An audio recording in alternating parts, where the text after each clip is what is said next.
Ever found yourself thinking, why is it that sometimes, despite our earnest pleas, our desires just don't seem to manifest? It's a conundrum we all face, and the culprit could be more common than you think: unbelief. Unbelief, this silent yet potent force, can significantly derail the course of our lives. It acts like an impenetrable wall, blocking the arrival of our blessings and breakthroughs. Consider the example of the Israelites in the wilderness. Even after witnessing miracles with their own eyes, they struggled to believe in God's promise of a land flowing with milk and honey. The book of Hebrews reflects on this in chapter 3, verse 19, attributing their inability to enter the promised land to their lack of faith. Hence, unbelief can rob us of our destined blessings, much like it did the Israelites. Not believing doesn't just make us wait longer for good things, it can also lead to unwanted results. Do you recall the story of Thomas from the Bible? Let's look at John 20:24-29. Thomas, one of Jesus' close friends, wasn't there when Jesus first came back after his death. When his friends told him, "We've seen Jesus," Thomas said, "Unless I see the nail holes in his hands, and touch those holes and touch his side, I won't believe." Thomas, often called Doubting Thomas, was full of disbelief.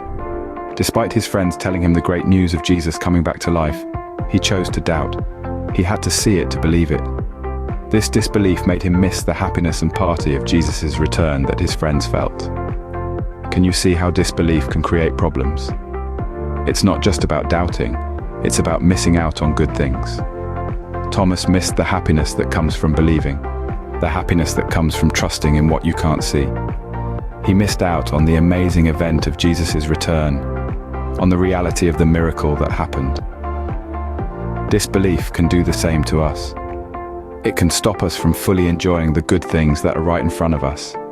When we choose to doubt, when we choose to question and not believe, we're basically ignoring the amazing things happening around us. We're missing the happiness and good things that could be ours. We're not allowing ourselves to experience great things. Like Thomas, unbelief can make miss out on chances. It can stop us from fully enjoying the happiness and good things that God wants to give us. But remember, Thomas's story doesn't end with unbelief. He eventually sees Jesus, touches his wounds, and believes. His story tells us that even though unbelief may make us miss out on good things, having faith can bring back what we lost. So not believing can make us lose out on the happiness and good things that should be ours, just like what happened to Thomas. So if unbelief is such a hindrance, how do we overcome it? The answer to this question lies in a story that can be found in the book of Mark, chapter 9. It's the story of a father with a son who was possessed by a demon.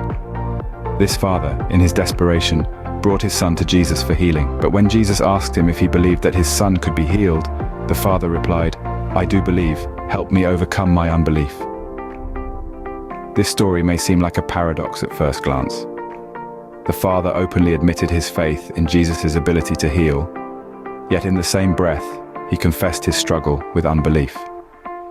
But this paradox is exactly what we need to understand if we want to overcome our own unbelief. You see, the father didn't ignore his unbelief or pretend it didn't exist. Instead, he acknowledged it and sought help for it. He didn't just say, "I believe," he also said, "Help me overcome my unbelief." And it was this plea for help, this admission of his struggle, that led to his son's healing, his breakthrough. The story of this father is a powerful example for us. It shows that overcoming unbelief is not about denying our doubts or pretending we don't have them. It's about acknowledging them, bringing them to light, and seeking help for them. We all have moments of doubt, moments when our faith wavers, moments when we struggle with unbelief.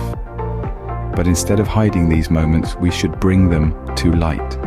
We should admit our struggle and seek help for it, just like the father did. And when we do, we might just find that our breakthroughs are closer than we think.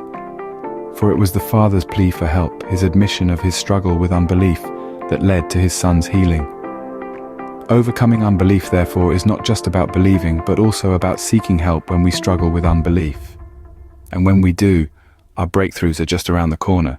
So what's the key takeaway from all these stories?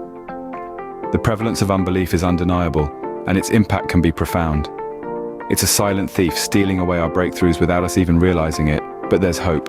By acknowledging our unbelief, seeking help, and fostering a strong faith, we can reclaim what's been lost. we can overcome unbelief and reach our breakthroughs. Remember, unbelief can rob your breakthrough, but overcoming it is within your reach. Stay blessed. If this video resonates with you, please like, subscribe, and share. May your faith be renewed.